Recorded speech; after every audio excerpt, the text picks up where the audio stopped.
पांचवें राउंड में कांग्रेस की लीड कम हुई है। कांग्रेस के अजय टंडन 2150 मतों से आगे हैं, तो लीड यहां पर अजय टंडन की कम होती दिखाई दे रही है। तो अब 2150 मतों से आगे हैं, लेकिन लीड बनी हुई है, बरकरार है लीड। पांचवें राउंड में कांग्रेस की लीड हालांकि थोड़ी सी कम हुई है, लेकिन अभी भी बीजेपी जो है वो आत्मविश्वास से भरी हुई है। तो अजय टंडन 2150 मतों से आगे चल रहे हैं। बढ़त उन्होंने बनाई हुई है, वो बढ़त बरकरार है, लेकिन लीड जरा कम हुई है। देखिए, उतार चढ़ाव लगातार देखा जा रहा है और यही दिलचस्प बनाता है किसी भी मतगणना को या किसी भी परिणाम को, कहा जा सकता है। तो यहाँ पर पांचवें राउंड में कांग्रेस की लीड कम होती दिखाई दे रही है, तो पांचवें राउंड की काउंटिंग भी हो चुकी है।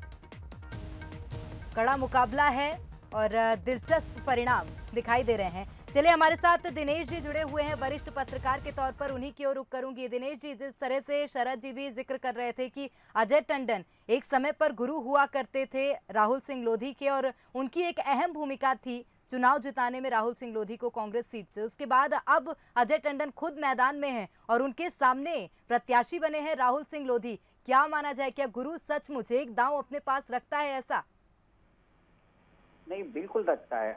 आप देखिए, कोई भी गुरु है वो सारे मंत्र अपने चेले को नहीं दे देता है। गुरु के पास भी अपना एक घोड़ा पछाड़ दांव रहता है। वो दांव इस उपचुनाव में देखिए कि अजय टंडन जी का कितना चलता है, वो कितना लीड अपनी आगे मेंटेन करके रखते हैं, क्योंकि अभी पांचवा राउंड है, बहुत सारे राउंड अभी होना है। लेकिन जो वहाँ अभी तक जो तस्वीर उभर रही है, वो तस्वीर भारतीय जनता पार्टी के लिए तो कतई उत्साहजनक नहीं है।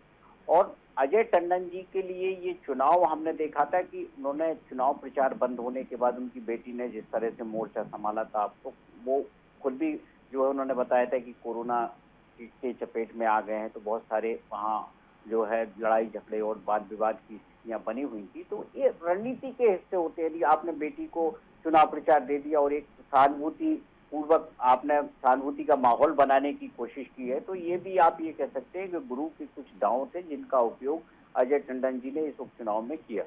बिल्कुल, तो वो कुछ दांव हैं जिनका उपयोग अजय टंडन ने इस उपचुनाव में किया है। शरद जी, आपकी ओर रुख कर लेते हैं। जिस तरह से देखा जा रहा है, उतार चढ़ाव भले ही मतगणना के परिणाम जब आ रहे हैं धीरे धीरे राउंड्स के, तो देखा जा रहा है, लेकिन जब बीजेपी से संपर्क करने का प्रयास किया था, आत्मविश्वास से बीजेपी भरी हुई थी। बीजेपी ने ये कहा था अभी तो महज कुछ ही राउंड हुए हैं, आगे हम जीत सकते हैं, लेकिन लीड लगातार अजय टंडन की ही देखी जा रही है। सर, क्या प्रतिक्रिया? देखिए, अगर आप दमोह सीट के पिछले इतिहास पर नज़र डालेंगे तो मुझे ध्यान आता है कि शायद ये 2013 का विधानसभा चुनाव था, जब काफ़ी नैरो मार्जिन से जयंत मलैया जी चुनाव जीते थे वहाँ से।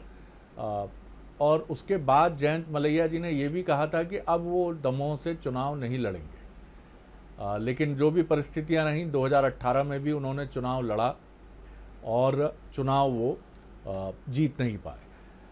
इसके पहले की भी अगर हम बात करें तो दमोह में बीते 2-3 चुनाव, दिनेश जी इसकी और पुष्टि करेंगे कि दमोह की सीट से बीजेपी का मार्जिन बहुत ही कंप्रोमाइजिंग रहा है। मतलब वो सिर्फ एक संतुष्टि या जीत के लिए जितना ज़रूरी है उतना ही रहा है।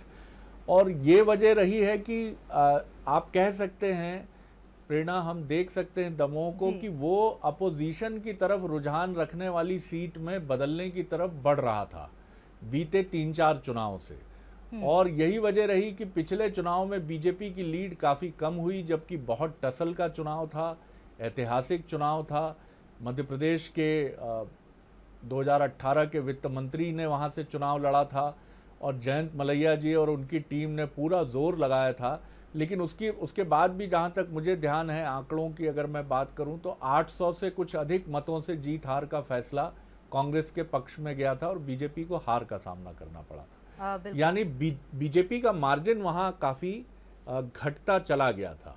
तो इस चुनाव में भी ये ट्रेंड हमको देखने को मिल सकता है कि वहाँ पर मुकाबला नज़दीकी हो सकता है, लेकिन ये नज़दीकी मुकाबले में बीजेपी अपने पिछले वोट बैंक की क्षतिपूर्ति करेगी। इसको मैं दिनेश जी से भी ज़रूर जानना चाहूँगा कि किस तरह से हम इस ट्रेंड को देखें जो हमें दमोह में बीते 3-4 चुनाव से देखने को मिला है। प्रेरणा?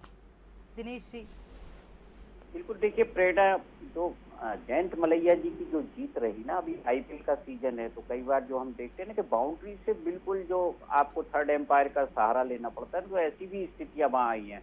उस सैकड़ा जो वोट होते हैं उससे वो जीत दर्ज कराई। तो वो वहां जो स्थिति उस वक्त जब ये होता था कि कांग्रेस पार्टी कैसे चुनाव हार गई, तो ये एक नाम आता था कि अजय टंडन जी जो है उन्होंने भी काफी मदद की होगी जयंत मलैया जी की, ऐसी संभावनाएं जो है अक्सर आया करती थी कि इसलिए ये जो हार जीत का अंतर है वो कम रहा है। अभी भी आप जो पिछला चुनाव है वो 800 से भी कम वोट रहे, तो वहां का जो वोटर है वो अपने जो कैंडिडेट है उनको ठीक से समझता है। वहां ऐसा नहीं है कि कोई कास्ट इक्वेशन बहुत ज्यादा काम कर जाता है कि लोधी है तो सारे लोधी एक तरफ हो गए और उनके साथ दूसरे लोग पार्टी लाइन पर चले गए, ऐसा नहीं है। तो वहाँ अलग अलग वर्ग के लोग हैं, पढ़े लिखे लोग भी हैं, तो वो जो वोट जब करते हैं तो अपने क्षेत्र का विकास भी देखते हैं और दूसरे मुद्दों को भी देखते हैं वहाँ। इसलिए अक्सर हर चुनाव में एक आधी चुनाव ऐसा मिलेगा आपको 90 के बाद जहाँ जीत कोई बहुत बड़ी जीत हुई हो, जिसमें 2-4-5 हजार वोटों की जीत हुई। अक्सर ऐसा ही होता है कि 1000 के नीचे की हार जीत में मामला निपट जाता है। बिल्कुल, देखिए कम जो जीत होती है उसमें ज़्यादा बड़ी जीत नहीं होती है। थोड़े से ही आंकड़ों के अनुसार अगर देखा जाए तो आगे पीछे प्रत्याशी होते हैं, लेकिन इस बार जब कांग्रेस ने बढ़त बनाई हुई है और जिस तरह से सर बता रहे हैं, दिनेश सर, की वोटर ठीक से समझता है अपने कैंडिडेट को। शरद जी, क्या माना जाए, क्या दमोह की जनता सचमुच इतने वर्षों से और दशकों से जो वहाँ जयंत मलैया और बीजेपी का वहाँ दबदबा रहा है उसके बाद कुछ परिवर्तन चाहती है, और अगर चाहती है तो क्या कुछ विशेष पॉइंट्स रहे होंगे उसके? देखिए, एक एंटी इनकम्बेंसी तो सरकार के विरुद्ध होती है, और एक एंटी इनकम्बेंसी जिसको हम कहते हैं कि एक नकारात्मक रुझान आप कह लीजिए, एक नकारात्मक रुझान जिस तरह से लंबे समय तक सत्ता पर रहने से सरकार के विरुद्ध बनता है, वैसे ही किसी एक कॉन्स्टिट्यूंसी से लंबे समय तक किसी एक पार्टी या एक कैंडिडेट के उस सीट से रिप्रेजेंटेशन की वजह से भी इस तरह की स्थितियां बनती हैं। तो लंबे समय से ये सीट बीजेपी की सीट रही है, और इस वजह से एक कहीं ना कहीं नकारात्मक रुझान वहाँ बीजेपी को लेकर और बीजेपी के ताकतवर प्रत्याशी के तौर पर जयंत मलैया जी के विरुद्ध हम मान सकते हैं वहाँ। और इसीलिए परिवर्तन की तहत वहाँ पर लोगों की आकांक्षाएं हमें दिखती रही हैं, लेकिन चूंकि बीजेपी एक बहुत ऑर्गेनाइज्ड होकर चुनाव लड़ने वाली पार्टी है, और पिछले चुनाव में भी अगर रामकृष्ण कुसमरिया और कुछ और फैक्टर्स नहीं होते तो जयंत मलैया जी की जीत की राह में बहुत अधिक अड़चन नहीं थी। भले ही 2-2.5 हज़ार मतों से या 1000 या उससे भी कम मतों से होता, या जो पिछली बार का नतीजा था, जो राहुल लोधी कांग्रेस प्रत्याशी के पक्ष में गया था, उस समय के कांग्रेस प्रत्याशी राहुल लोधी के पक्ष में, वो जयंत मलैया जी के पक्ष में भी जा सकता था। लेकिन परिस्थितियां वहाँ हमेशा से हम ये कह सकते हैं कि परिवर्तन की तरफ कहीं झुकती हुई दिखी हैं, और यही वजह है कि जब दम जिसने ज़्यादा लगा लिया, बीजेपी अब तक सफल ये रही कि वो वहाँ तमाम खामियों को ढक लेती थी अंतिम समय में मेहनत करके। इस बार भी बहुत कोशिश की गई है, और अभी भी हमें रुकना चाहिए जिस तरह से ये बढ़त अभी कम हुई है जी। और ये ट्रेंड अगर कम होते हुए फिर एक फोटो फिनिश की तरफ गया तो नो वन कैन से कि नतीजा किस तरफ जाएगा। तो अभी हमें थोड़ा धैर्य रखना चाहिए, लेकिन फिर भी मैं मानता हूं कि 2000 की भी बढ़त उपचुनाव में, विधानसभा उपचुनाव की मैं बात कर रहा हूं, मायने रखती है, क्योंकि ये एक स्टैटिक बढ़त है चौथे राउंड के बाद तक। मुझे लगता है 5वें या 6ठे राउंड की मतगणना इस समय प्रगति उसकी चल रही होगी। तो इसके बाद अगर 2.5 से 3 हज़ार का कोई ट्रेंड हमें कांग्रेस के पक्ष में दिखता है, तब हम काफ़ी कांग्रेस की संभावनाओं को मजबूत मान सकते हैं।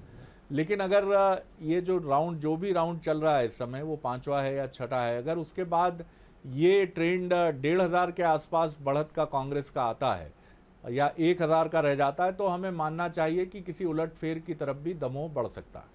बिल्कुल, निश्चित रूप से किसी उलटफेर की तरफ भी दमोह बढ़ सकता है, इसको नकारा नहीं जा सकता है।